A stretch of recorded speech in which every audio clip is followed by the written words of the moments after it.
Good morning, students. I'm Ajit Kumar, and today I am going to start your first chapter of civics, and this chapter is diversity. Diversity means कि विविधता होती है. विविधता मतलब कि विभिन्नताएं, भिन्नताएं जिसको हम लोग कहते हैं अलग अलग प्रकार से. ठीक है, तो इसके बारे में आज हम लोग डिस्कस करेंगे. So, you identify things by names and shapes. आप किसी भी वस्तु को उसके नाम और आकार से आइडेंटिफाई करते हैं, पहचानते हैं. You distinguish between them by the quality. आप उनके बीच क्वालिटी पे यानी कि उनके गुणवत्ता के आधार पे अंतर स्पष्ट करते हैं. Differences in human beings are based on the cultures they belong to and the languages they speak. जो हम मानवों में यानी कि मनुष्य में जो अंतर स्पष्ट करते हैं, किसी भी मनुष्य के बीच में, किसी भी आदमी के बीच में जो हम लोग अंतर स्पष्ट करते हैं, वो उनके द्वारा, उनकी संस्कृति और उनके द्वारा बोले जाने वाली भाषाओं के आधार पे हम उनके बीच अंतर स्पष्ट करते हैं. This is known as diversity. यही डाइवर्सिटी के नाम से जाना जाता है, मतलब कि विविधता, जिसको हम लोग कहते हैं भिन्नताएं. भिन्नताएं मतलब कि भिन्न, अलग अलग, जिसको हम लोग कहते हैं. ठीक है, तो ये हो गई. तो जैसे कि मैंने आपको कहा भी कि डाइवर्सिटी मतलब होता है भिन्नताएं, अलग अलग प्रकार की. तो इसके बारे में और डीपली जब हम लोग समझेंगे तो ज़्यादा बेटर होगा. If everything and everyone was same, it would become boring and monotonous. मान लीजिए यदि ऐसा हो कि प्रत्येक व्यक्ति और प्रत्येक जगह एक जैसा हो, तो ये बड़ा ही बोरिंग, उबाऊ और निराशाजनक होता. नहीं. So in this chapter you shall learn about diversity in India. So इस चैप्टर में, इस अध्याय में आप ये समझेंगे, ये सीखेंगे कि इस देश, भारत देश में डाइवर्सिटी कैसा है, किस प्रकार का है, मतलब भिन्नताएं किस प्रकार की है. तो इसके बारे में हम लोग आज समझेंगे. ओके. इमेजिन क्या है कि imagine a garden with flowers of only one variety, one colour and one size, और if every place on the earth is the same.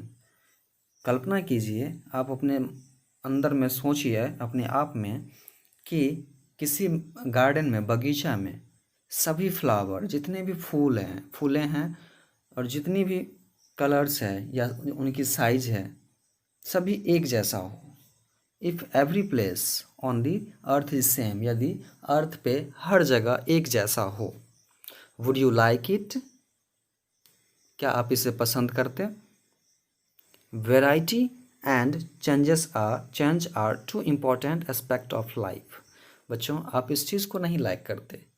जैसे अगर हम मान लीजिए पृथ्वी पे हर जगह एक जैसा होता, तो हम क्यों कहीं जाते हैं? तब तो हम समझते कि हम जहाँ पे हैं, जिस जगह पे हैं, जैसा दिख रहा है ऐसा ही जगह हर जगह है. बट ऐसा तो नहीं है. अगर ऐसा रहता तो हम लोग कहीं ना पिकनिक पे जाते, ना किसी हेरिटेज पे जाते घूमने के लिए, ना किसी दूसरे स्टेट्स में जाते मोनूमेंट्स को देखने, या अपने हिस्टोरिकल प्लेस पे कहीं भी नहीं जाते, और ये बड़ा ही बोरिंग लगता. तो ये चेंज और जो वैरायटी है, ये सभी जो है, ये दोनों हमारे जीवन का महत्वपूर्ण पहलू होता है. If the people of the Stone Age did not try to change their situation, we all would have still been in the Stone Age. यदि स्टोन एज के लोग, यानी स्टोन एज उसको कहा जाता है बच्चों, जो पहले के समय में पत्थरों से अपना औजार बनाया करते थे, बना करके और अपने जीवन में परिवर्तन लाए थे, चेंजेस लाए थे, उस एज को हम लोग स्टोन एज कहते हैं. मतलब इसको हिंदी में पाषाण युग कहा जाता है. ठीक है.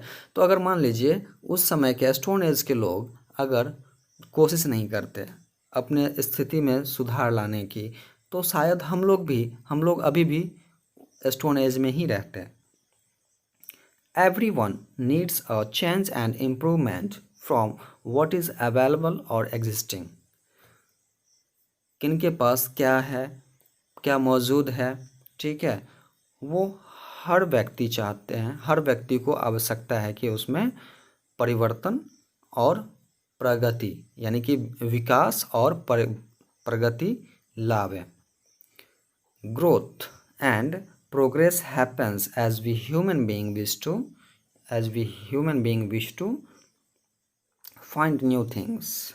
यानी कि विकास और प्रगति तभी होती है बच्चों जब मनुष्य कोई चीज़ खोजते हैं, समझ गए, कोई चीज़ को खोजते हैं, ऑब्जर्व करते हैं. This human quality brings about invention and innovations. So यही मानव की जो क्वालिटी है, ये जो गुण है, नए चीज़ों का खोजना और नवीनीकरण या जो नई चीज़ के बारे में हम लोग खोजते हैं. कोई भी वस्तु हो या कोई भी जगह हो, किसी भी चीज़ के बारे में हम लोग खोजते हैं या कोई चीज़ बनाते हैं, तो ये बहुत ही अच्छी क्वालिटी है मनुष्य की. Meaning of diversity. Meaning of diversity का मतलब क्या होता है? So just look around in your class. आप अपने क्लास के आसपास क्लास में देखिए. You would find that everyone is wearing the same uniform. आप देखेंगे कि आपके क्लास में प्रत्येक बच्चे एक जैसे कपड़े पहने रहते हैं. Yet everyone is different. फिर भी सभी अलग दिखते हैं, अलग अलग होते हैं. Your classmates come from different localities and different families. आपके क्लासमेट जो होते हैं वो अलग अलग जगहों से, अलग अलग परिवार से आते हैं. They may follow a different religion like Hinduism. वो हो सकते हैं कि अलग अलग धर्म के हो सकते हैं, ठीक, जैसे हिंदुज़्म, सिखिज़्म, इस्लाम, जैनिज़्म और Buddhism.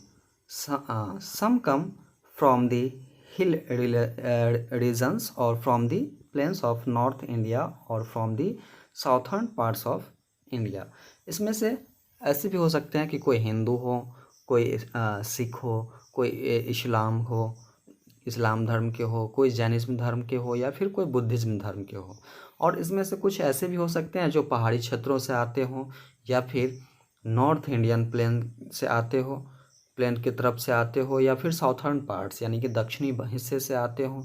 So they speak different languages at home like Bengali, Gujarati, Marathi, Tamil, Telugu, Hindi, Punjabi, Urdu etcetera.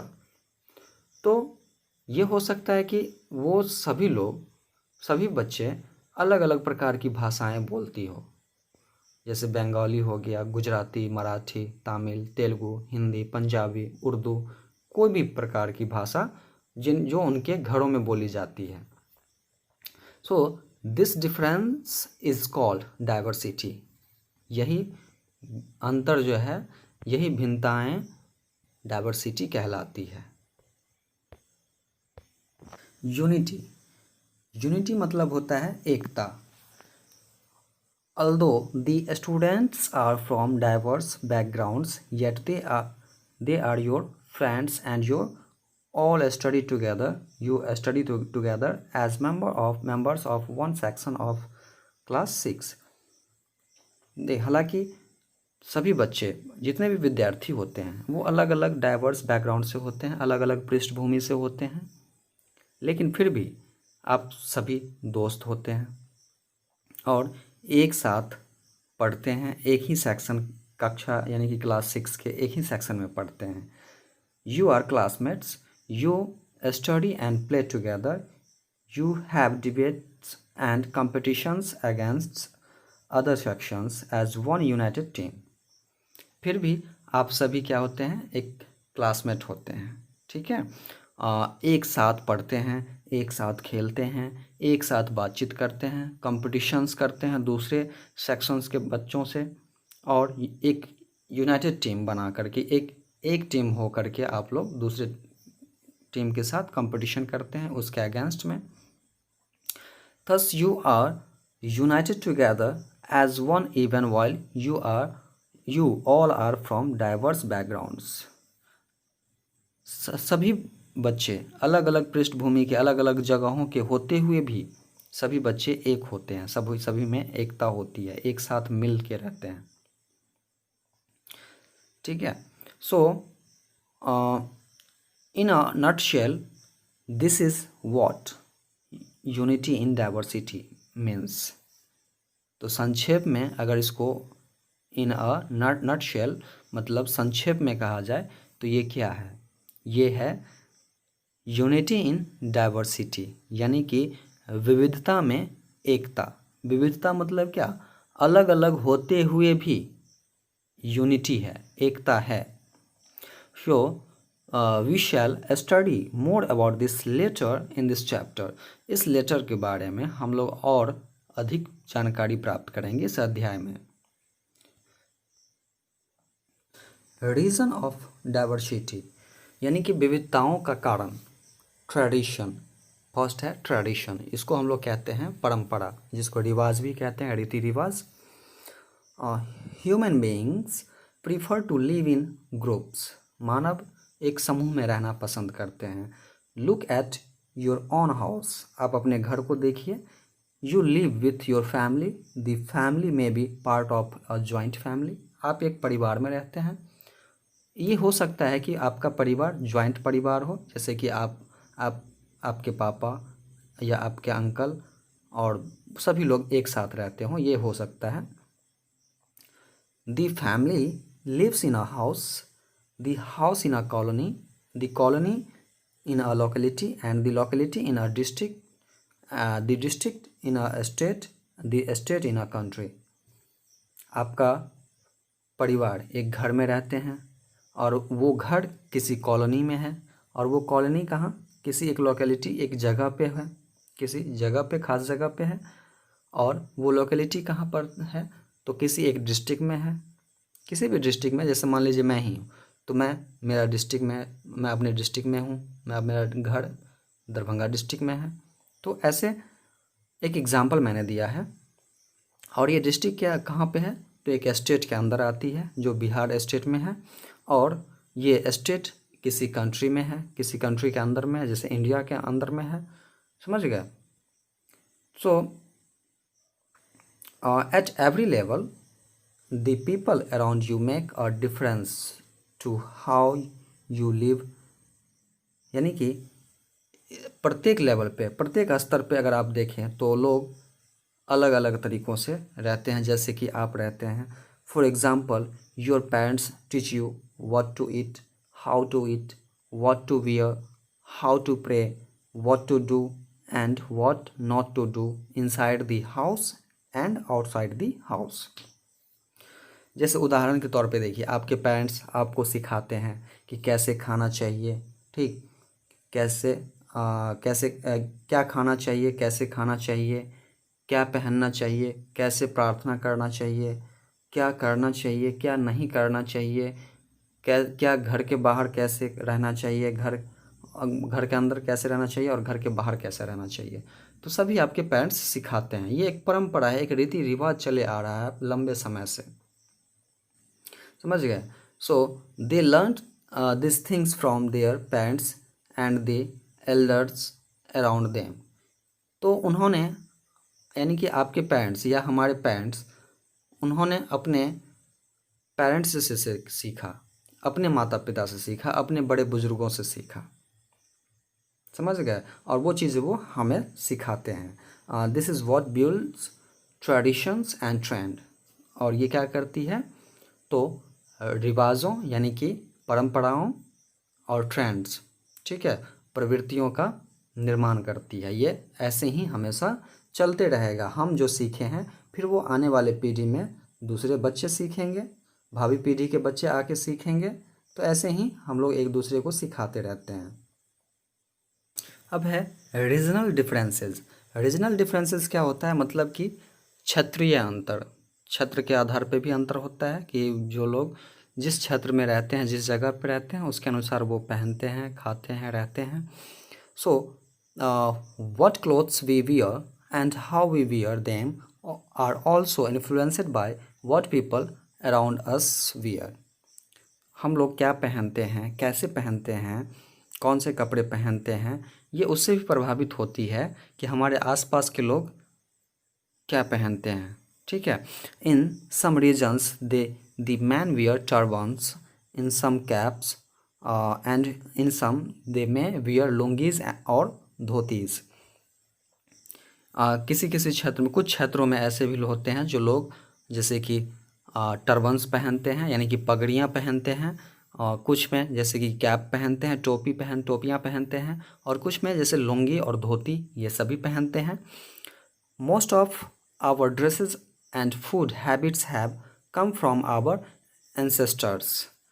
जो इसमें से अधिकतम कपड़े या फिर खाने की जो हैबिट्स है वो हमारे पूर्वजों से आई है। Those who lived in hot areas wore headgear like a turban so as to save their head from the scorching heat.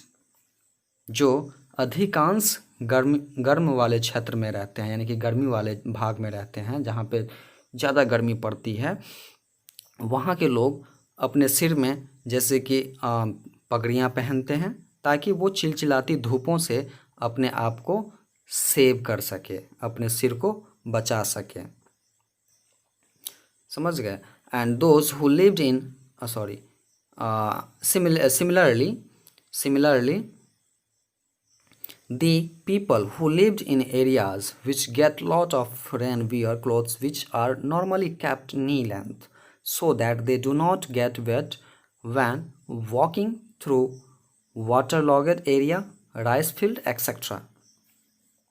ठीक इसी प्रकार जो वर्षा वाले क्षेत्र में जो भी व्यक्ति रहते हैं वो उनके पहनावे का तरीका अलग होता है। वो घुटने बराबर लेंथ का कपड़ा पहनते हैं ताकि वो कहीं भी अगर पानी वाले क्षेत्र से अगर गुजरें तो उनका शरीर ना भीगे, या फिर वो चावलों के खेतों में जाएं यानी कि धान के खेतों में जाएं तो उनके शरीर नहीं भीगे, और इत्यादि बहुत सारे ऐसे होते हैं काम जिसमें वो अपने शरीर को सेव रखते हैं। अब है कि फूड पैटर्न यानी कि खाने का जो तौर तरीका होता है व्यक्तियों का सभी जगह का सब तरह का होता है। ठीक है।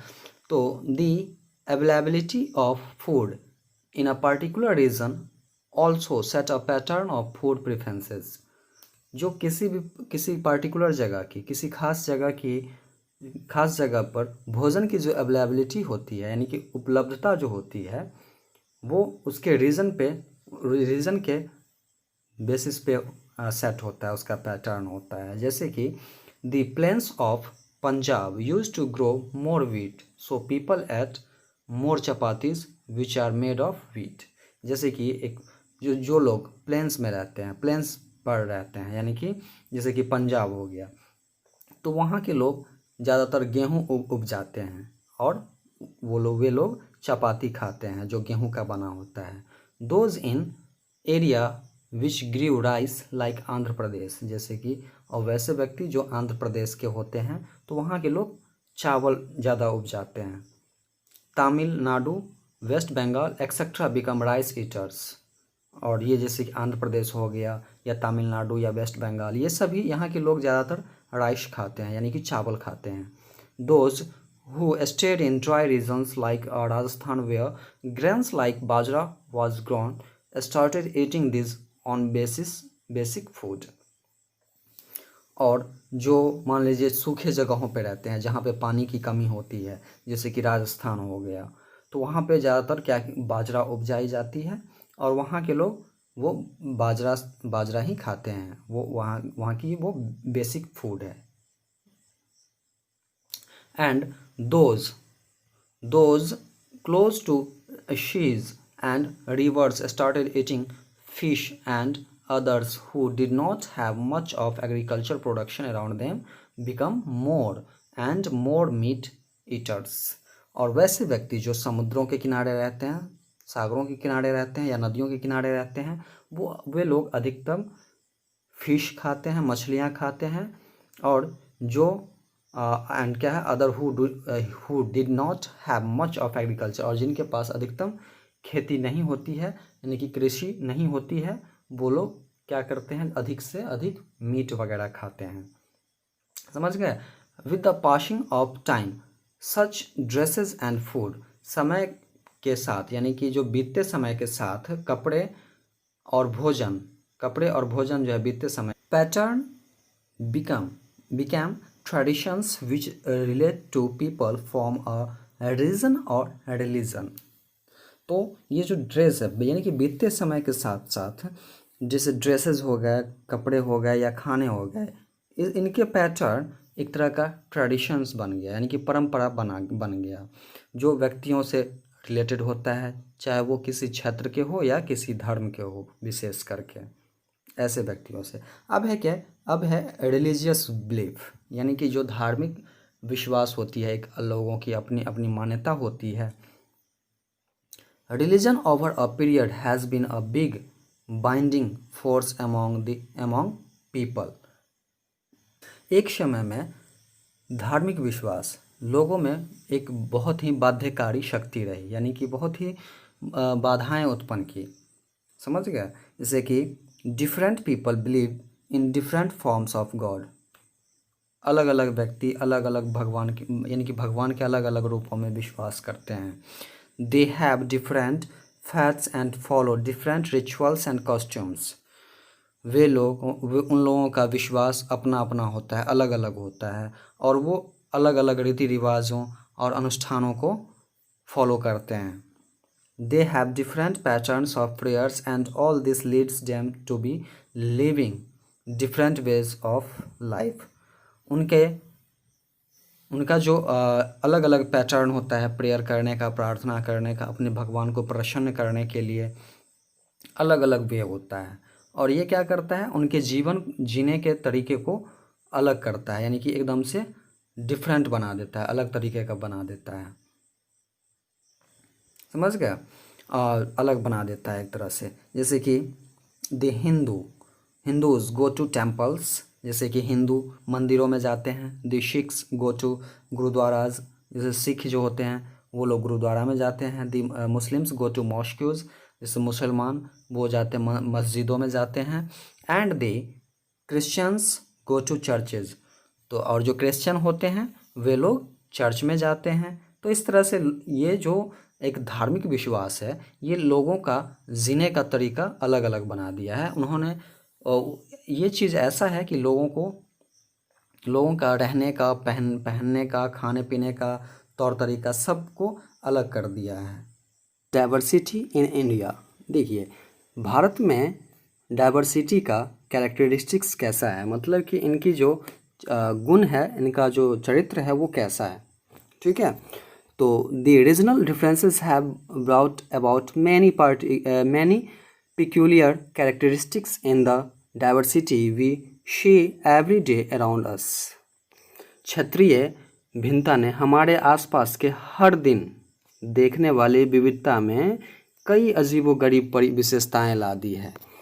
Let us see them one by one, चलिए देखते हैं उसमें से एक एक करके हम लोग देखते हैं। जैसे फर्स्ट है लैंग्वेजेस, यानी कि भाषाएं जिसको हम लोग कहते हैं, जो हम लोग बोलते हैं, जो जिस मीडियम से हम लोग एक दूसरे से बातचीत करते हैं, भाषाएं, उस भाषाएं। पहली है भाषा। ठीक है, तो इसमें क्या है कि Indian constitution has recognised 22 principal languages, यानी कि जो भारतीय संविधान है, हमारे देश का जो संविधान है वो प्रमुख 22 भाषाओं को प्रमुख मानते हैं वो, यानी कि इनको एकदम से ये मान्यता दिए हैं कि इतनी भाषाएं बोली जाएगी। विशेष है languages have come into prominence from different regions।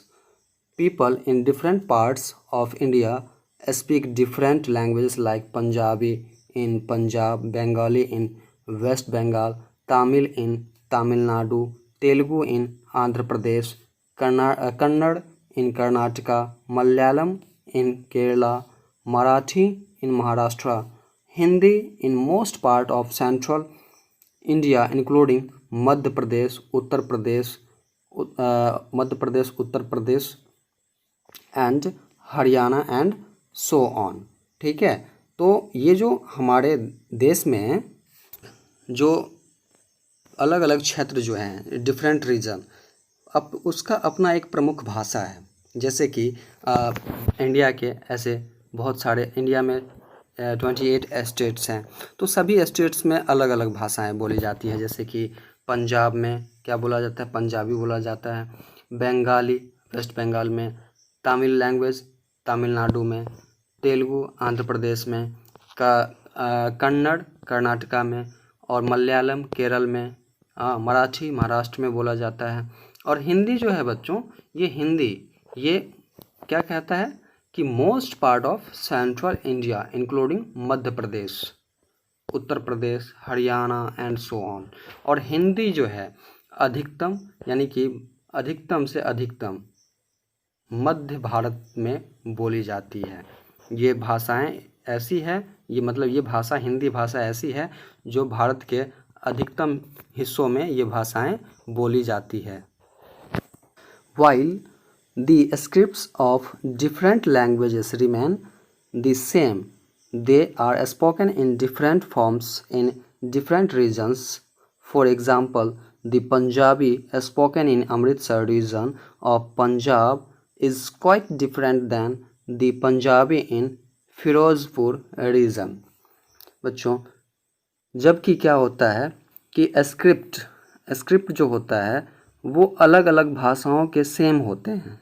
बहुत सारी भाषाओं के स्क्रिप्ट एक जैसे होते हैं, लेकिन उनके बोलने का तरीका अलग अलग होता है। जैसे पंजाब के एक अमृतसर क्षेत्र है, अमृतसर रीजन में जो पंजाबी बोली जाती है, वो पंजाबी भाषा जो फिरोज़पुर, वो भी फिरोज़पुर, ये भी पंजाब में ही पड़ती है, पर यहाँ के पंजाबी से अलग बोली जाती है। ठीक है, यहाँ से एकदम डिफरेंट होता है। So this variations in languages are called dialects. तो यही जो लैंग्वेज में जो वेरिएशंस है, यानी कि बदलाव जो है, यानी कि भाषाओं को बोलने की जो अलग अलग ये तरीके हैं, इनको डायलैक्ट्स कहा जाता है, मतलब कि बोलियाँ कहा जाता है। ठीक है, in India there are more than 500 dialects of different languages. Bharat में 500 से अधिक बोलियां बोली जाती है। आप समझ सकते हैं, जैसे हिंदी में ही हम लोग बोलते हैं, तो अब क्या है कि बिहार में, जैसे हम लोग अगर बिहार की बात करें तो बिहार में क्या है, हम लोग मैं बहुत कम इस्तेमाल करते हैं। यहाँ पे हमारे इस राज्य में मैं अगर अपने बारे में कोई व्यक्ति बात करते हैं तो भी बोलते हैं कि हम वहाँ जा रहे हैं, ये नहीं वो बोलते हैं कि मैं वहाँ जा रहा हूँ, यानी कि पार्टिकुलर नहीं बात करते हैं, बात तो हिंदी में ही कर रहे हैं, बट क्या होता है कि उनके बोलने का तरीका अलग होता है। तो यही सब क्या कहलाता है, बोलियाँ कहलाती है। समझ गए। रिलीजन्स, यानी कि जो धर्म है, धर्म के अब है कि धर्म, इसके बारे में हम लोग देखेंगे। So there are many religions in India. भारत में बहुत सारे धर्म हैं। People have different faiths and beliefs, यानी कि लोगों की मान्यताएं जो हैं और जो आस्था है वो अलग अलग है। दे फॉलो डिफरेंट वेज और rituals to pray and appease their gods. लोग अलग अलग तरीके अपनाते हैं, अलग अलग रीति रिवाज प्रार्थना करने के और अपने भगवान को प्रसन्न करने के तरीके अपनाते हैं। While Hinduism, Islam, Sikhism, Jainism, Buddhism, Christianity are commonly known religions, but all those have subsects as well. जैसे हिंदू, जबकि हिंदू, मुस्लिम, सिख और जैन, बुद्धिज़्म, क्रिश्चियनिटी, इस सभी को कॉमनली रिलीजन्स के नाम से जाना जाता है, बट इनमें कुछ सबसेक्ट्स होते हैं जो उप संप्रदाय होते हैं। ठीक है, each one follow different costumes of faith. ये इनके अपने अपने कॉस्ट्यूम्स होते हैं विश्वास रखने में, यानी कि विश्वासों में सबका अपना अपना विश्वास होता है। Some religions dialects the ways of life like Jainism propagates vegetarianism. The Sikhs wear turbans etc. जैसे क्या होता है कि प्रत्येक धर्म का जो अपना विश्वास होता है, ठीक है, जिसमें से कुछ धर्म की जो बोली होती है, यानी कि कुछ धर्म का जो मानना होता है वो जीवन को तय करती है, जीवन जीने के तरीक़ों को तय करती है। जैसे कि जैनिज़्म हो गया, तो वो शाकाहार की प्रचार करते हैं, मतलब वो इस धर्म में लोग न मतलब जैसे कि जीव जंतुओं को नहीं खाते हैं, मतलब ये लोग प्योर वेजिटेरियन होते हैं। जैसे सिख क्या करते हैं, तो टर्बन्स का यूज़ करते हैं, यानी कि पगड़ियों का इस्तेमाल करते हैं, वे लोग पगड़ी पहनते हैं। फेस्टिवल्स, जो त्योहारें होती है, different festivals are celebrated across the country. Bharat यानी कि भारत देश हो या फिर कोई भी देश हो, सभी देशों में, तो देश में क्या होता है कि अलग अलग फेस्टिवल्स, हमारे देश में अलग अलग फेस्टिवल्स मनाए जाते हैं। They are either related to religion और क्रॉप, तो some are related to seasons and some to commemorate political achievements. देखिए, जिसमें से कुछ या तो रिलीजियस फेस्टिवल होते हैं या फिर कुछ फसल पे आधारित होते हैं। जिसमें से कुछ क्या होता है रिलेटेड टू सीज़न, कुछ होता है कि सीज़न पे आधारित होता है, जो कोई सीज़न जब आती है तो उसमें कुछ फेस्टिवल्स मनाए जाते हैं। कुछ पॉलिटिकली अचीवमेंट्स होते हैं, जैसे कि कोई अगर इलेक्शन वगैरह होती है तो उसमें भी एक तरह से लोग, जब हार जीत होती है तो उसमें भी एक तरह से सेलिब्रेट करते हैं वो लोग।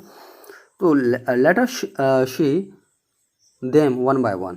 चलिए हम लोग एक एक करके देखते हैं। जैसे फर्स्ट है रिलीजन बेस्ड, जैसे पहला है कि धर्म आधारित, जो there are many festivals based on religion, धर्म के आधार पे बहुत सारे त्यौहार हैं। The Hindus have festivals like Dussehra, Diwali, Holi, while the Muslims have the Eid ul Zuha and Eid ul Fitr. जैसे देखिए हिंदू के जो त्यौहार होते हैं, जैसे दशहरा हो गया, दिवाली हो गई, होली, जबकि मुस्लिम तो इनका है Eid ul Zuha, Eid ul Fitr. The Christians have the Christmas and Easter, जैसे कि क्रिश्चियंस के लिए हो गया क्रिसमस और Easter. And the Jain have Mahavir Jayanti, जैसे जैन के लिए महावीर जयंती, इन लोगों का अपना त्यौहार है। तो द बुद्धिस्ट्स हैव बुद्ध पूर्णिमा, जैसे बुद्धिस्ट के लिए बौद्ध धर्म के लिए उनका अपना है Buddha Purnima. The Sikhs have Guru Nanak Jayanti and their main festival, और जो सिख धर्म के लोग हैं उनका जो मेन फेस्टिवल है, उनका जो मेन त्यौहार है वो क्या है, तो गुरु नानक जयंती है, जो कि उनको मेन फेस्टिवल माना जाता है। ठीक है, अब है कि रीजनल फेस्टिवल। अब होता है कि कुछ क्षेत्रीय त्यौहार होते हैं, जो किसी क्षेत्र के विशेष त्यौहार होते हैं, फेस्टिवल होते हैं। So these are festival which have been celebrated in various regions. इनमें ऐसे बहुत सारे त्यौहार हैं जो कि अलग अलग, यानी कि विभिन्न क्षेत्रों में मनाया जाता है। This is because more number of people who follow the culture stay in those areas. तो इसमें से क्या होता है कि अधिकतम लोग कल्चर यानी कि संस्कृति को मानते हुए सेलिब्रेट करते हैं, ऐसे बहुत सारे नंबरों में संख्याओं में लोग। For example Bihu is celebrated in Assam, जैसे आसाम में एक बिहू त्यौहार है, वहाँ पे मनाई जाती है। Onam in Kerala and Pongal in Tamil Nadu and Baisakhi in Punjab etcetera. जैसे ओनम केरला में मनाई जाती है, पोंगल तमिलनाडु में, और बैसाखी पंजाब में मनाई जाती है, जो कि वहाँ के लोग अधिकतम संख्याओं में मिल करके इस त्यौहार को मनाते हैं। अब है कि नेशनल फेस्टिवल, जैसे राष्ट्रीय त्यौहार जो होते हैं त्यौहारें, तो the national celebrates its independence day and the republic day as national festivals with lots of pomps and shows.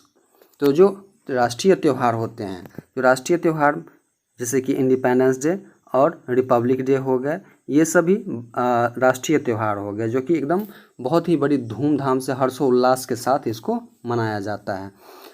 These are organised to commemorates the birth of independent India and the making of the republic day adopting its own constitution. और इसको जो मनाया जाता है तो एक तरह से भारत के नव भारत के निर्माण के रूप में इंडिपेंडेंट डे हम लोग मनाते हैं, जब यानी कि आज़ादी दिवस मनाते हैं, और रिपब्लिक डे जो अपना अपना अपने देश का अपना कॉन्स्टिट्यूशन यानी कि अपना संविधान अडॉप्ट करने के खुशी में हम लोग सेलिब्रेट करते हैं। Dance and music, dance and music यानी कि नृत्य और संगीत। तो पहला डांस है यानी कि जो नृत्य हैं, the dance and music which are followed in different regions you see today find their origins in the folk dance and folk music of yesteryears।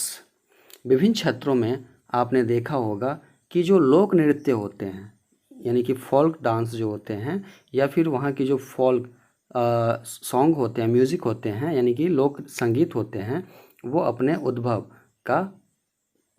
उद्भव के बारे में बताते हैं।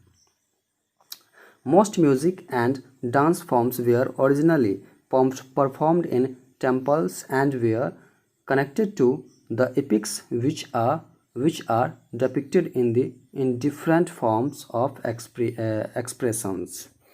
इसमें अधिकांशतः क्या है कि अधिकांशतः संगीत या फिर नृत्य जो है इसमें संगीत और नृत्य जो है मूल रूप से मंदिरों में किए गए थे, या फिर महाकाव्य जो एपिक्स होता है उससे जुड़े हुए थे।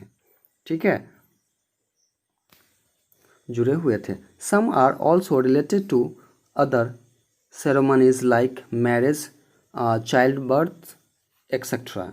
इसमें से जिनमें से क्या होता है कि कुछ विशेष उत्सव से भी संबंधित है, जैसे कि जो मैरिज हो गया, मैरिज में अलग तरह का यानी कि शादी जब विवाह होती है तो उसमें अलग तरह के संगीत और डांस का उपयोग करते हैं, लोग यूज़ करते हैं steps.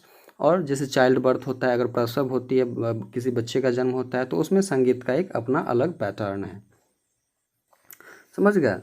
So some dance forms in India are Kathakali in Kerala, Kuchipudi in Andhra Pradesh, Bharatanatyam in Tamil Nadu, Manipuri in Manipur, Bihu in Assam, Lavani from Maharashtra, garba from Gujarat, bhangra from Punjab, Ghoomar from Rajasthan etcetera.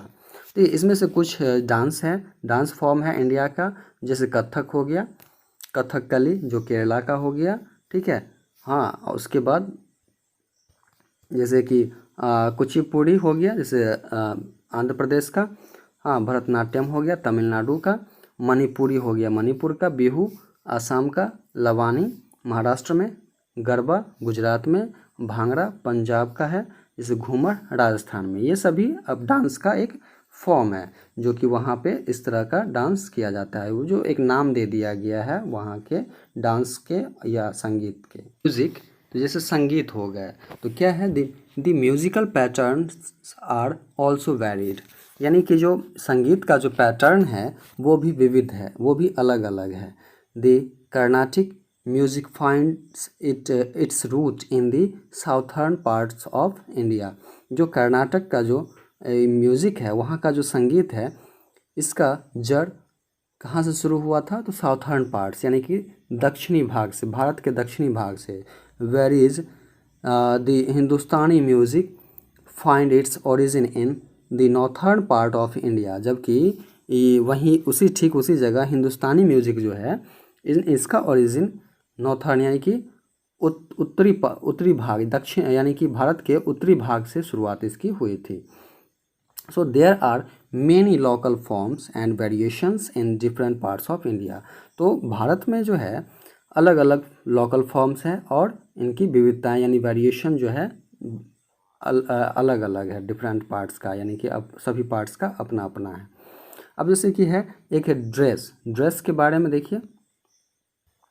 तो ड्रेसेस जो है आपने देखा होगा, आप हर तरह के फंक्शन में या फेस्टिवल हो, कुछ भी हो, तो लोग अलग अलग प्रकार के ड्रेसेस वियर करते हैं। ठीक है, जैसे if you go to a marriage ceremony you will find that most people are wearing dresses which they may not wear as normal daily wear. जब यदि आप किसी शादी से यानी कि मैरिज सेरेमनी में जाते हैं, यानी कि किसी विवाह समारोह में जाते हैं, तो उस समारोह में आपने ये देखा होगा कि अधिकतम लोग जो ड्रेस पहने होते हैं वो जिस प्रकार से रोज़ के ज़िंदगी में पहनते हैं उससे थोड़ा अलग होता है। आपने ऐसा गौर किया होगा कि नए नए कपड़े नए नए तरीके के सब लोग पहनते हैं। आप देखिएगा, worn to depict our customary connection with our origin। ये हमारे मूल के साथ प्रथागत संबंध को भी दर्शाते हैं। ये जो हम कपड़े पहनते हैं वो हमारे प्रथा को भी दर्शाते हैं।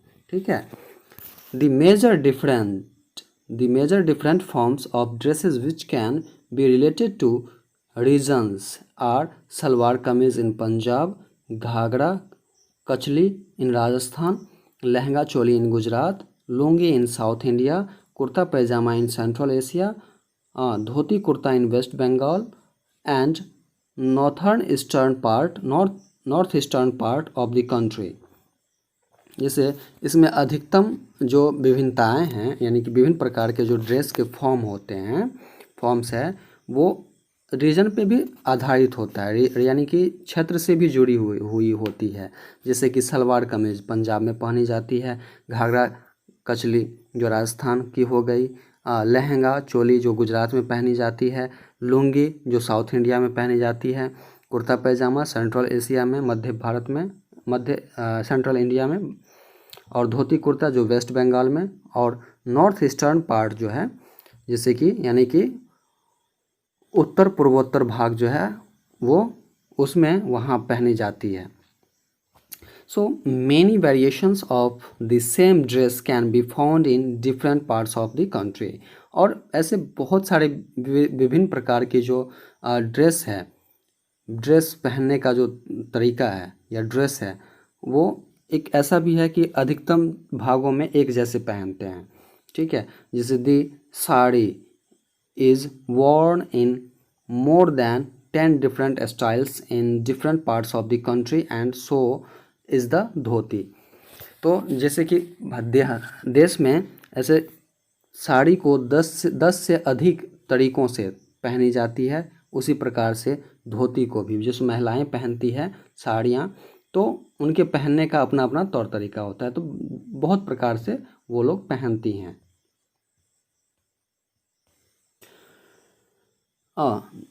They consume many dishes which have coconut, fish and spices which are locally produced and are available in larger quantities in those areas। जैसे क्या होता है कि वे लोग बहुत सारे डिशेस कंज्यूम करते हैं, मतलब कि खर्च करते हैं, खाने में उपयोग करते हैं। तो जिसमें कि क्या होता है, कोकोनट हो गया, फ़िश हो गया, स्पाइसेस मसाला हो गया। तो वहाँ पे क्या होता है कि ये लॉकली वहाँ पे यानी कि लोकल जगह, उस जगह पे इस चीज़ का उत्पादन होता है, इसीलिए वो लोग इन चीज़ों का ज़्यादा से ज़्यादा उपयोग कर सकते हैं क्योंकि ये अधिक से अधिक मात्राओं में उपलब्ध हो जाती है। हाँ, दिस आर क्या है कि this are very different from the northern states of Punjab, Haryana, Uttar Pradesh etcetera. ये सभी जो है नॉर्थर्न पार्ट स्टेट्स, यानी कि जो उत्तर के दिशा में जितने भी स्टेट्स हैं, राज्य बसी हुई है, जैसे पंजाब, हरियाणा, उत्तर प्रदेश इत्यादि जगहों पे ये इनसे काफ़ी अलग होती है। Where chapatis are consumed much more than rice.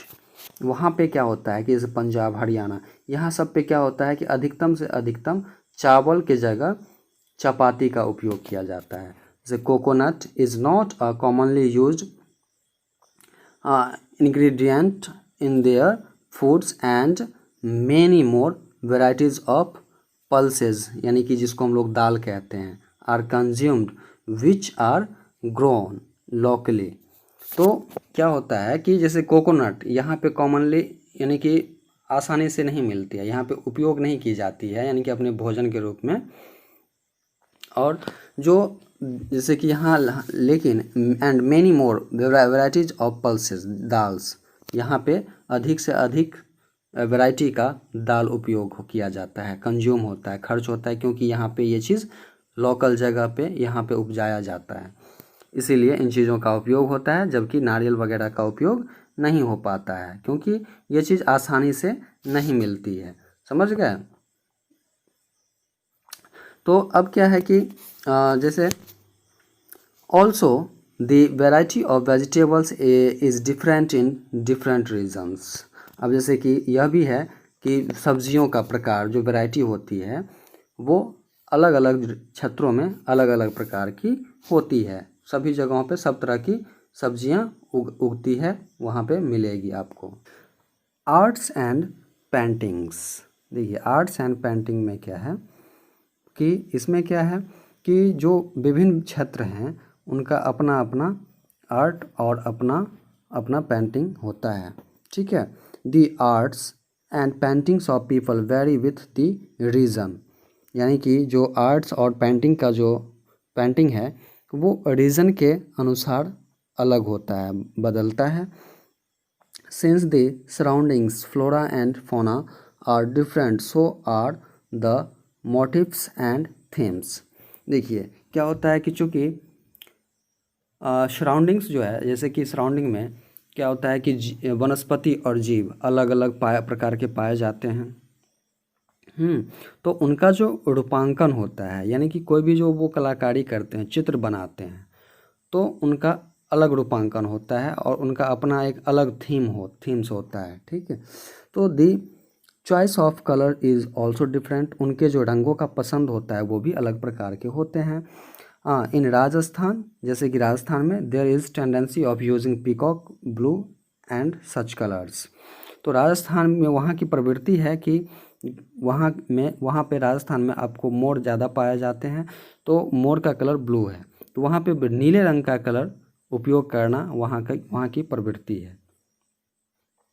हाँ, the themes are more of valour and legends of kings, उन लोगों का जो थीम्स है तो वीरता और राजाओं की कथा पे आधारित होती है।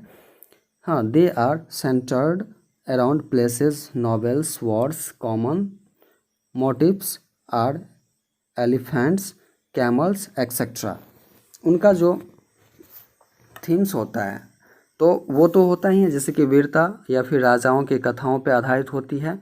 और जो उनकी जो पेंटिंग्स होती है तो वो उनका जो पेंटिंग होगा, जैसे प्लेसेस पे, कोई जगहों पे, महलों पे होगी, या फिर कोई नॉवेल्स पे, या फिर किसी वॉर्स पे, या खासकर कॉमनली मोटिव्स जो एलिफेंट्स, कैमल, ये उन लोगों का होता है चित्रकारी में। इन सब चित्रों का ज़्यादा वो उपयोग करते हैं। हाँ, अब है कि in the south more of gold and blue is used. अब जैसे साउथ में क्या किया जाता है, साउथ में जैसे अधिकतम गोल्ड और ब्लू का इस्तेमाल किया जाता है। The themes are more of gods and religious डिएटीज।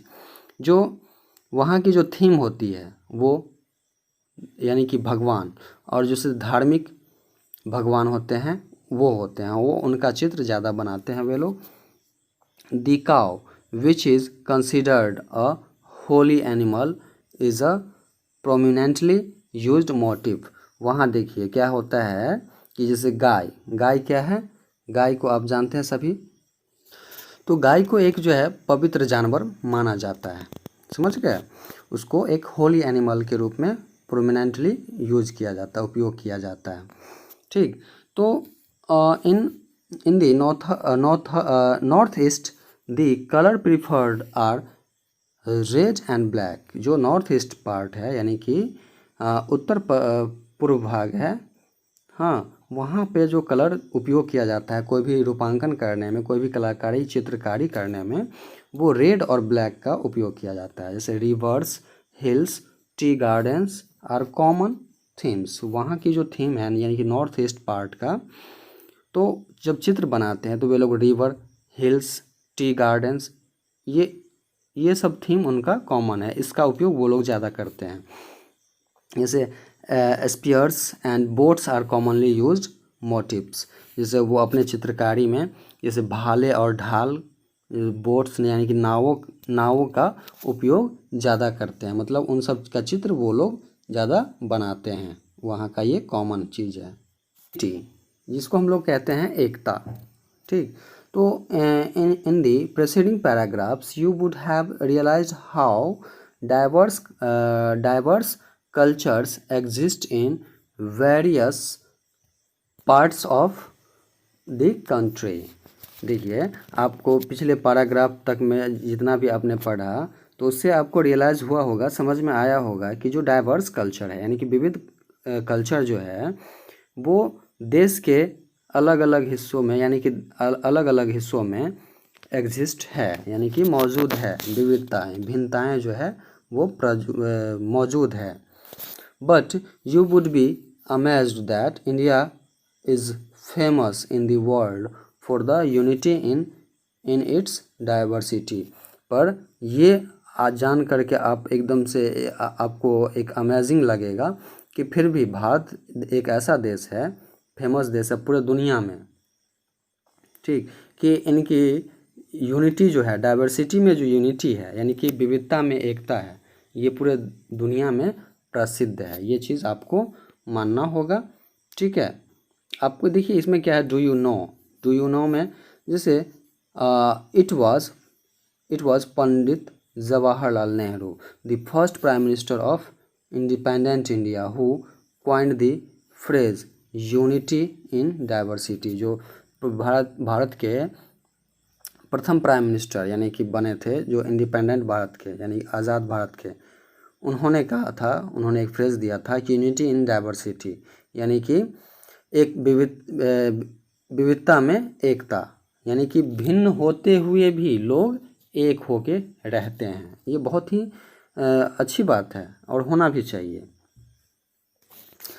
While our culture is so diverse, जबकि हमारा कल्चर जो हमारी संस्कृति जो है वो काफ़ी अलग है।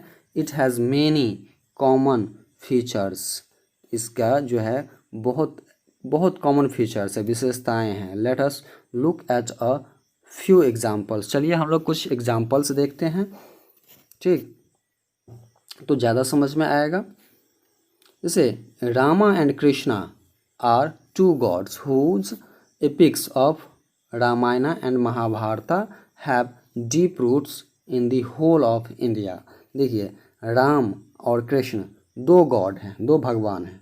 हालांकि हम लोग कहते हैं ईश्वर एक ही है, वास्तव में ईश्वर एक ही हैं, उनके रूप हैं ये दो अलग अलग, तो हम लोग इनको अलग मान के चल रहे हैं, ठीक है। तो क्या है कि राम और कृष्ण जो है, राम और कृष्ण दो अलग गॉड हैं, लेकिन इनका जो एपिक है, एपिक्स, वो एक क्या है, एक तो रामायण में श्री राम जी ने और महाभारत में कृष्णा जी ने, इनका योगदान है, इनकी भूमिकाएं हैं, जो कि क्या है कि एक डीप रूट है पूरे भारत में। The forms of prayers, languages and rituals में vary but the theme is common. देखिए, इनका जो फॉर्म्स होगा प्रेयर करने का यानी भाषा का या रिचुअल्स का, ये सभी अलग है, वेरी हो सकता है यानी कि बदल सकता है, लेकिन इनका जो थीम है वो कॉमन है, यानी कि इनकी जो अपनी सोच है एक जैसा है, यानी कि बुराई पे अच्छाई का जीत, जैसे हम लोग कहते हैं। तो according to the Ramayana, lord Rama was born in Ayodhya which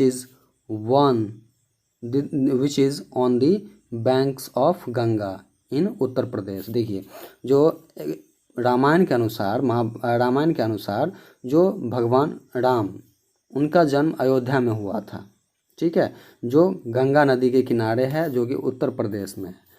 he travelled through the whole of India and fought a war with Ravana across the coast of Rameswaram, यानी कि उन्होंने ट्रैवल किया था पूरे इंडिया में उन्होंने ट्रैवल किया था, यात्रा किया था। तो उस समय में तो ऐसा कोई विमान भी नहीं होती, मतलब कि कोई भी यातायात की साधन भी तो नहीं होती थी ना। फिर भी उन्होंने पूरे देश का भ्रमण किया। हाँ, भ्रमण करने के उपरांत जो है क्या है कि उन्होंने रावण से युद्ध की। जो कोस्ट ऑफ रामेश्वरम इन तमिलनाडु इन लंका, जो कि तमिलनाडु तट के किनारे जो है रामेश्वरम एक जगह है, वहाँ से उन्होंने लंका पे चढ़ाई की। Similarly the epic of Mahabharata brings out the beliefs and stories about Lord Krishna who was born in Mathura. देखिए, ठीक इसी प्रकार जो है एक एपिक है महाभारत जो ये बिलीफ है इसका, या एक कहानी है और इसकी, कि जो भगवान कृष्ण थे उनका जन्म मथुरा में हुआ था। ठीक है, मथुरा में इनका जन्म हुआ था कृष्ण जी का। हाँ, but also went to Gujarat, लेकिन वो फिर भी गुजरात गए थे। But lord Krishna's devotees are spread across the country. देखिए, हालांकि कृष्णा जी गए थे, गुजरात भी गए थे, वो उस क्षेत्र में भी गए थे, तो वहाँ पे उनके भक्त आपको ज़्यादा मिलेंगे। जब भी आप वहाँ पे देखेंगे तो वहाँ के लोग जब एक दूसरे को नमस्कार करते हैं तो वहाँ पे नमस्कार की जगह जय श्री कृष्णा बोलते हैं। ठीक है, तो वहाँ पे कृष्ण जी की भक्ति ज़्यादा की जाती है, उनके भक्त ज़्यादा आपको मिलेंगे। जबकि वो यात्रा तो किए थे लगभग कंट्री में, इंडिया कंट्री में पूरे। So the world famous Tanjore paintings of the south are mostly centered around the theme of Lord Krishna। तो देखिए, जो यानी कि अधिकतम जो मोस्टली सेंटर्ड जो है, यानी कि मध्य भारत में जो है, मतलब कि दक्षिण के जो है विश्व का तंजौर पेंटिंग जो है वो भगवान कृष्ण यानी लॉर्ड कृष्णा के पेंटिंग पे, यानी कि तंजौर पेंटिंग, वो ज़्यादातर उन्हीं का होता है, उन्हीं का चित्र बनाया जाता है। अब है कि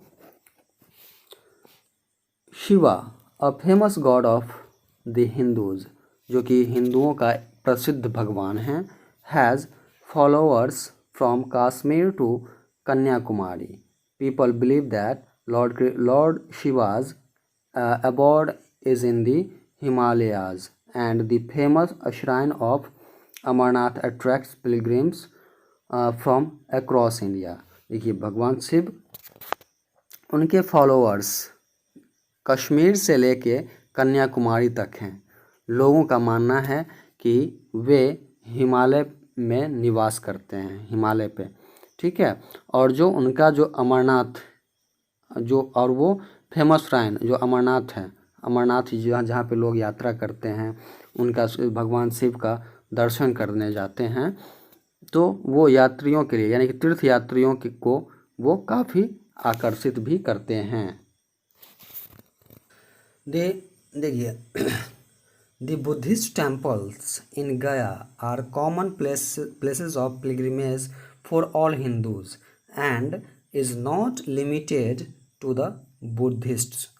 ये गया में जो बुद्धिस्ट टेम्पल्स हैं, यानी कि मंदिर जो हैं, वो हिंदुओं के लिए भी एक तीर्थ यात्रा का जगह है। ये ना कि सिर्फ बुद्धिस्ट के लिए लिमिटेड है।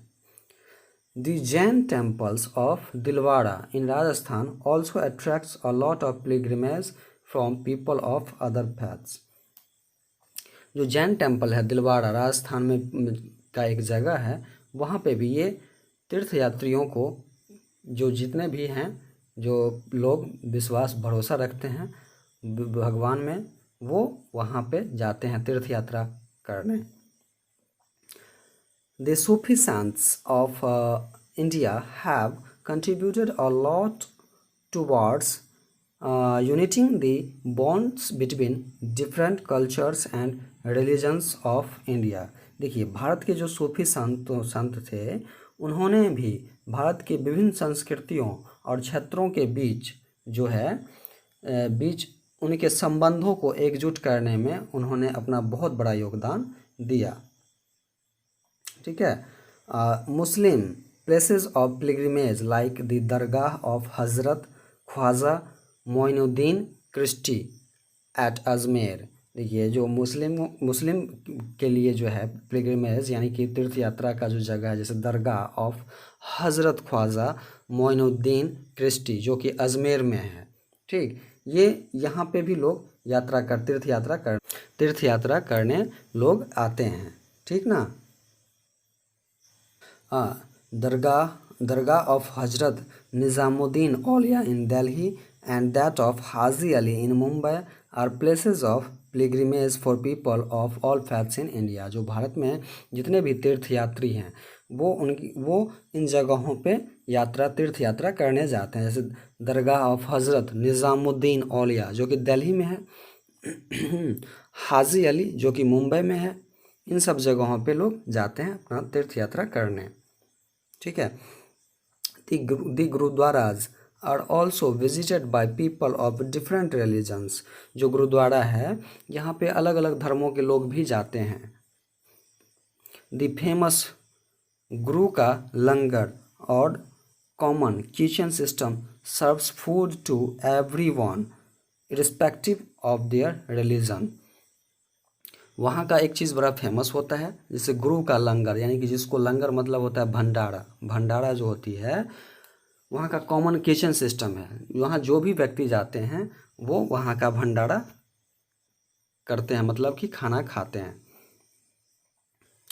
अब है कि festivities are shared by followers of all religions and people take part in each other's festivals. देखिए फेस्टिविटीज़ जो होती है यानी कि कोई भी त्यौहार जो मनाने की जो प्रवृत्ति है, विधि है, उसमें सभी जो फॉलोअर्स होते हैं, सभी धर्म के फॉलोअर्स, सभी धर्मों को मानने वाले, एक दूसरे के फेस्टिवल्स में शामिल होते हैं। National festivals like Republic Day and Independence Day are celebrated by every citizen of the country. जैसे नेशनल फेस्टिवल और राष्ट्रीय त्यौहार रिपब्लिक डे हो गया और इंडिपेंडेंस डे हो गया, इसमें प्रत्येक नागरिक यानी कि देश के सभी नागरिक इसमें भाग लेते हैं।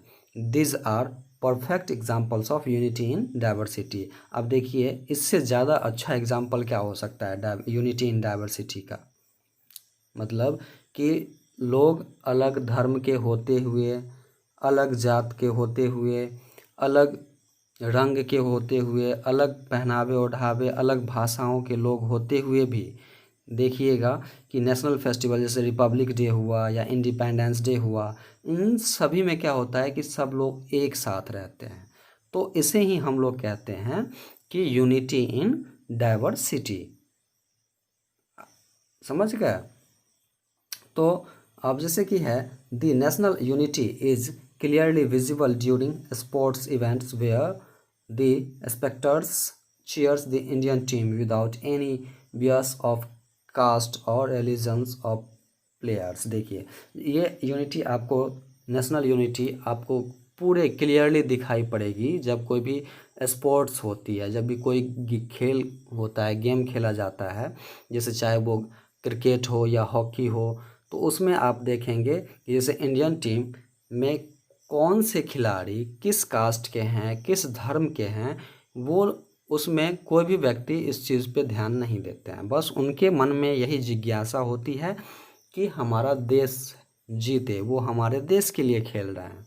तो इससे बेस्ट यूनिटी और क्या हो सकती है, वो भी किस में, डाइवर्सिटी में, यानी कि विविधता में, भिन्नता में भी एकता है। So we all stand together under the same national flag and shine the national anthem. There is no separate anthem for a separate region of the country. देखिए हम सभी एक ही झंडे के अंदर, राष्ट्रीय झंडे के नीचे और एक ही राष्ट्रीय गान को गाते हैं। यहाँ पे किसी भी क्षेत्र विशेष के लिए अपना कोई एंथम नहीं है, कोई गान नहीं है। ये चीज़ हम सभी जानते हैं, ठीक है।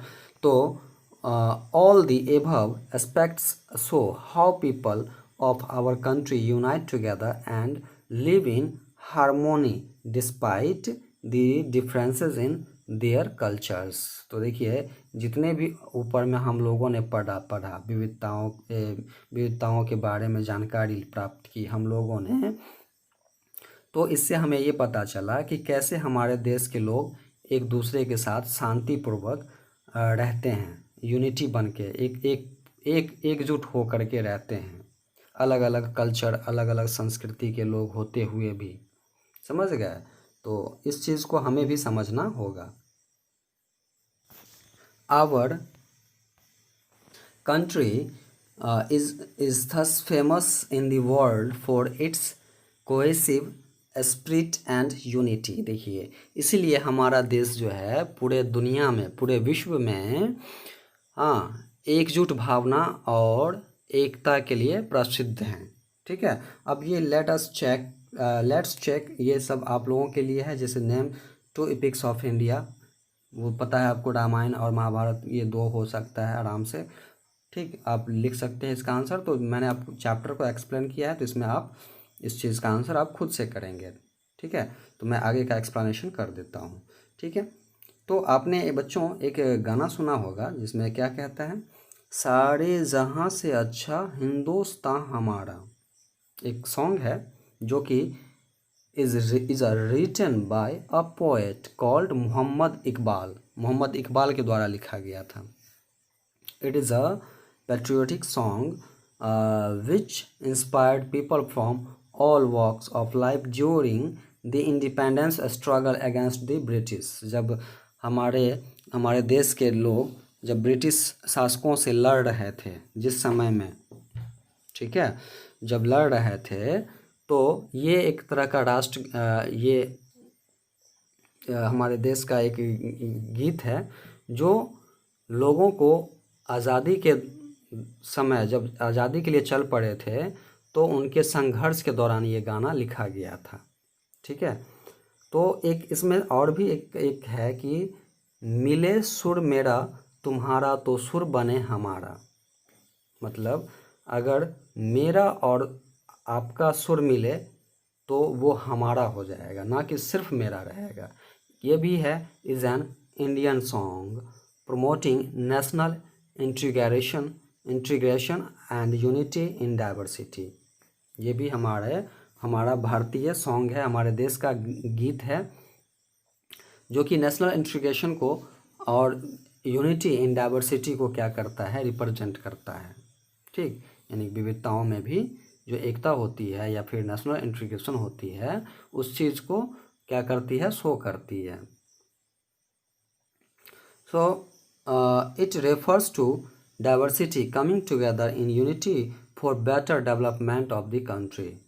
ये जो है डाइवर्सिटी जो एक साथ जो यूनिटी होता है, यूनिटी में बेटर डेवलपमेंट होता है कंट्री का।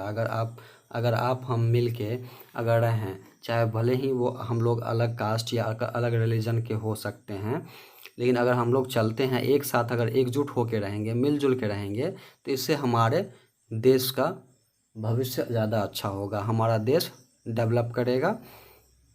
तो the song was telecast for the first time on independence day in 1988। ये सॉन्ग जो है, ये गीत सबसे पहले 1988 ईस्वी में टेलीविज़न पे यानी ये टेलीकास्ट किया गया था रेडियो पे।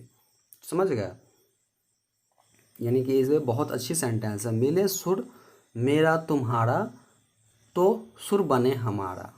बहुत अच्छी चीज़ है, बहुत अच्छी बातें कही गई है बच्चों।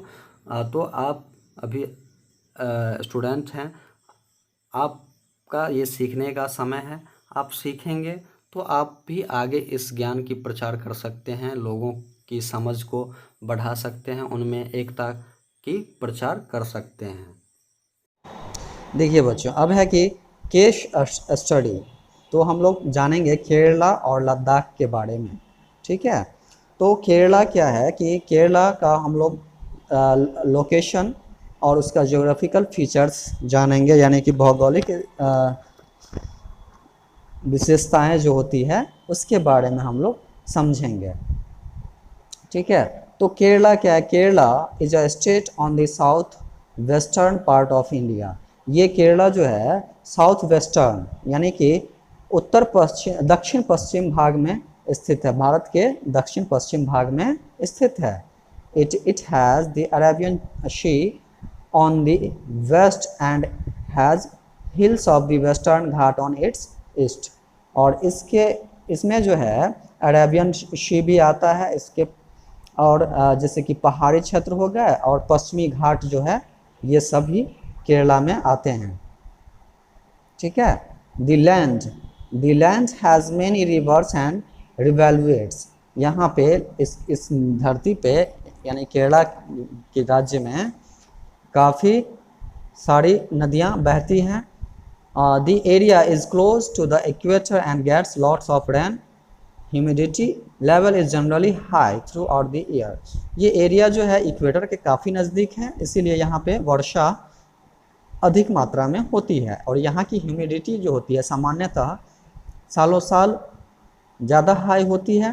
The temperature is warm through out the year. यहाँ की जो टेम्परेचर होती है यानी कि तापमान वो सालों भर गर्म रहती है, वार्म रहती है।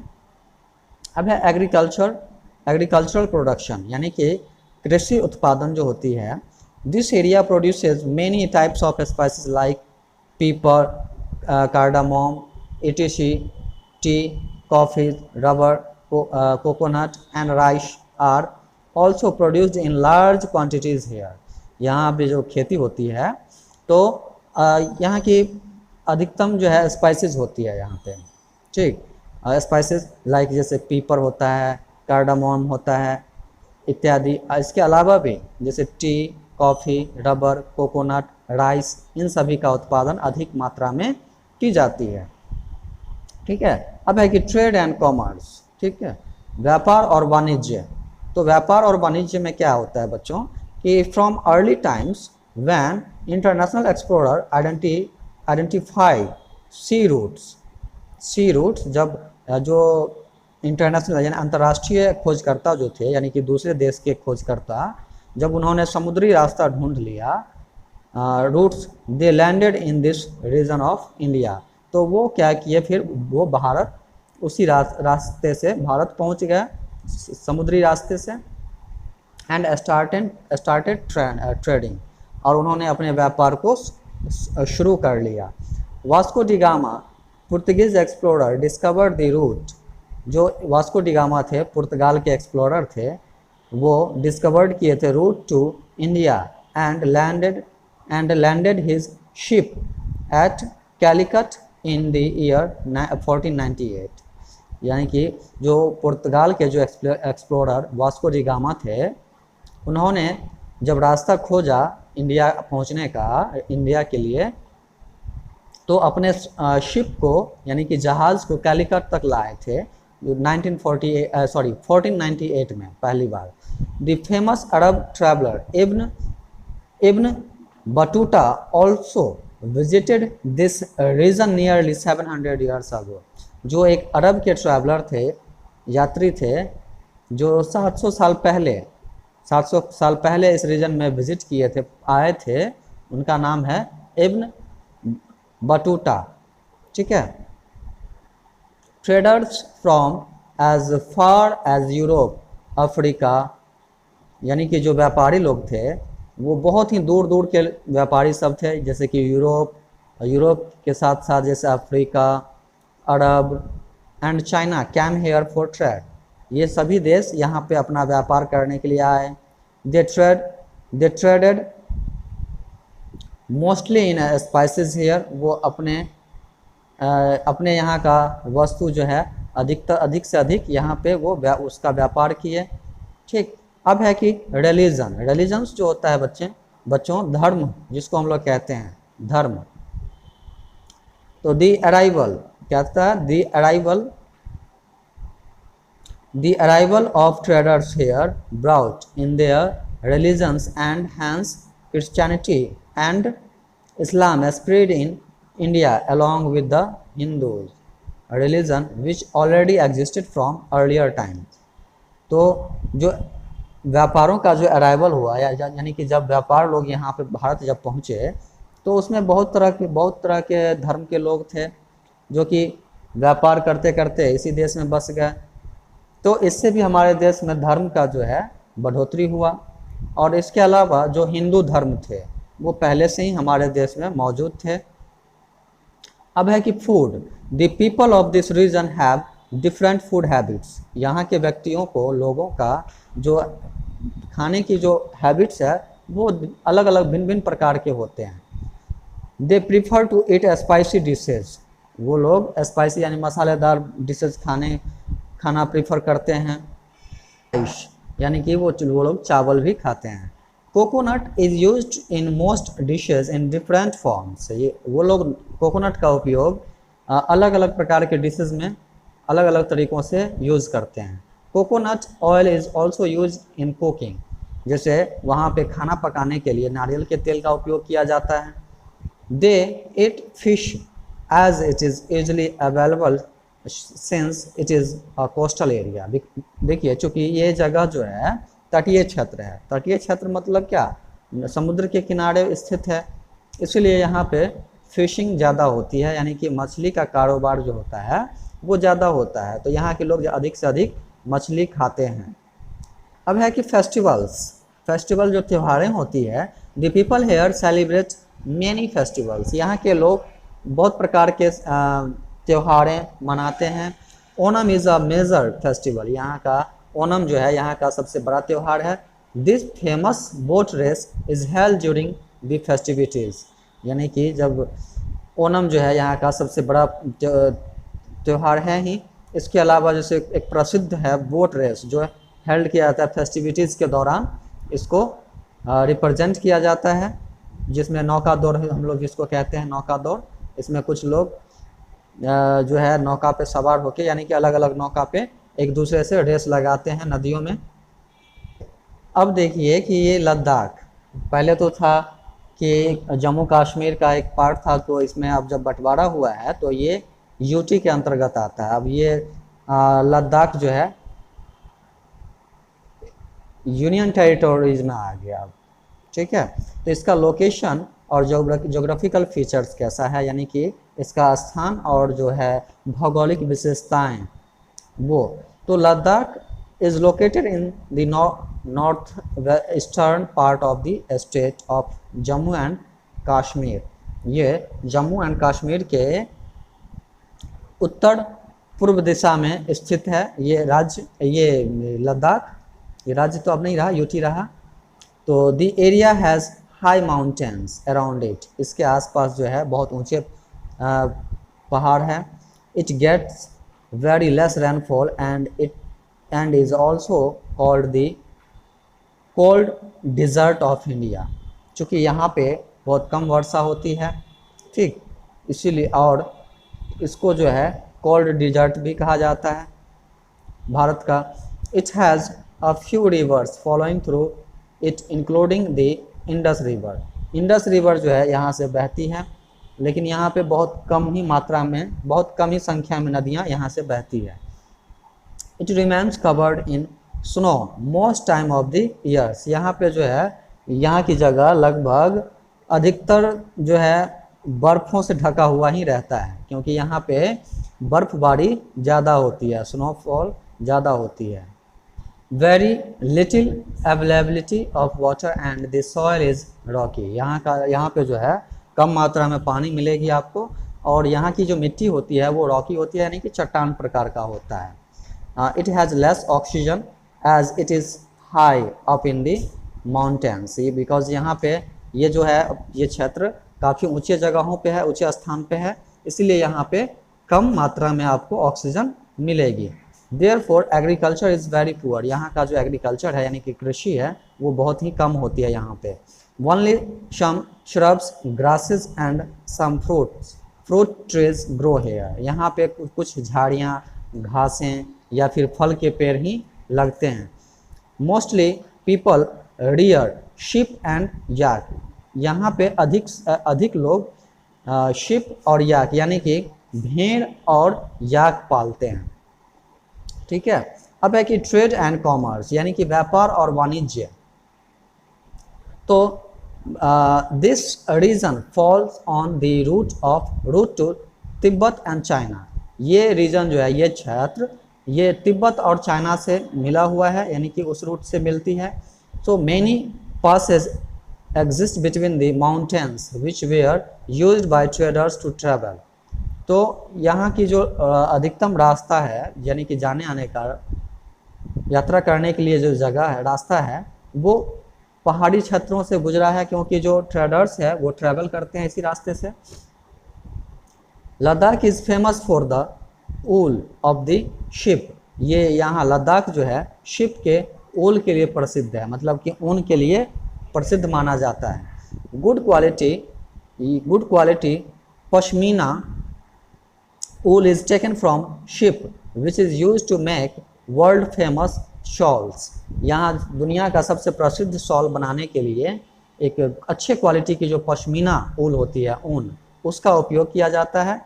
Carpets were also woven here and traded. Carpet भी जो है यहीं पे बनाया गया और यहाँ से व्यापार किया गया, यहीं से शुरुआत की गई। Gem stone were also traded in this region. Gem stone जो थे वो भी इन क्षेत्रों में अपना व्यापार कर चुके हैं। अब है कि रिलीजन, यहाँ का जो धर्म है, धर्म के बारे में हम लोग समझेंगे। So most people follow Buddhism और इस्लाम। यहाँ के अधिकतम लोग बौद्ध धर्म और इस्लाम को अपनाए हुए हैं। हाँ, it is said that Buddhism was spread by Ashoka in the Kashmir region nearly 2500 years ago. यहाँ का मानना है कि 2500 साल पहले, यानी कि 2500 ईयर्स पहले, जो सम्राट अशोक थे उन्होंने यहाँ पे बौद्ध धर्म का प्रचार प्रसार किया था। Islam came to this region about 800 years ago. यहाँ पे जो है इस्लाम धर्म, यानी कि इस्लाम धर्म जो है लगभग 800 साल पहले आया।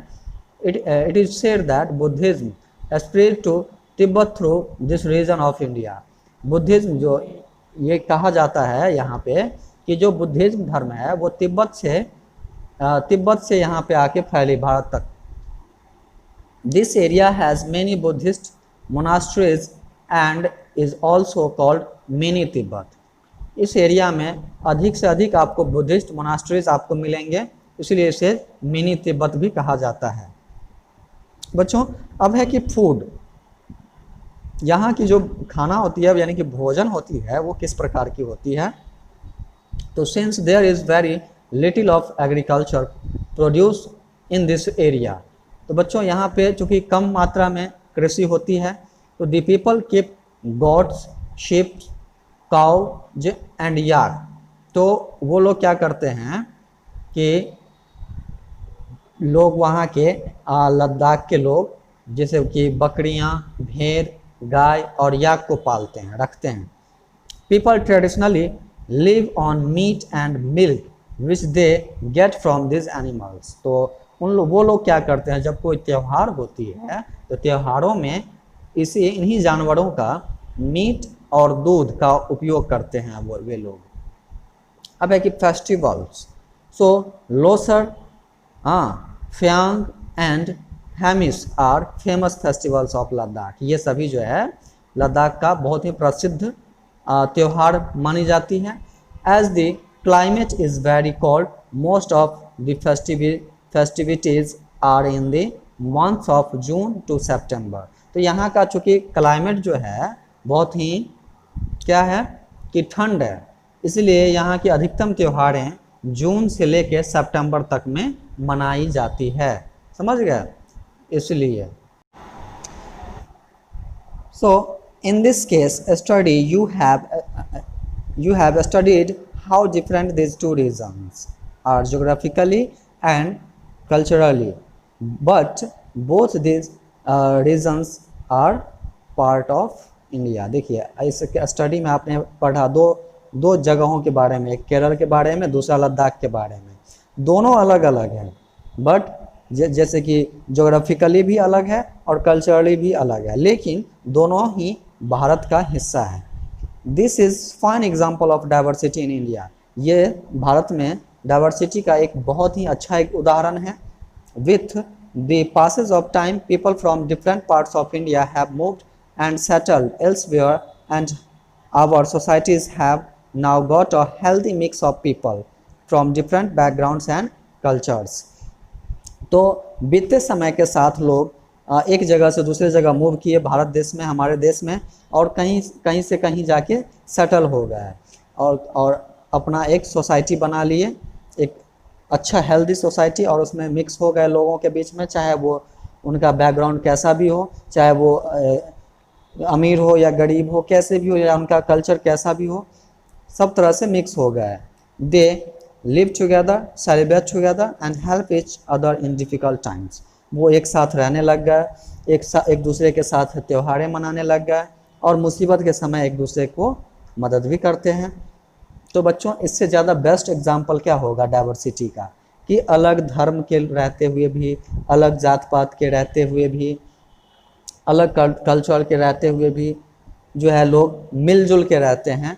तो इसे ही हम लोग कहते हैं कि यूनिटी इन डाइवर्सिटी, यानी कि विविधता में एकता।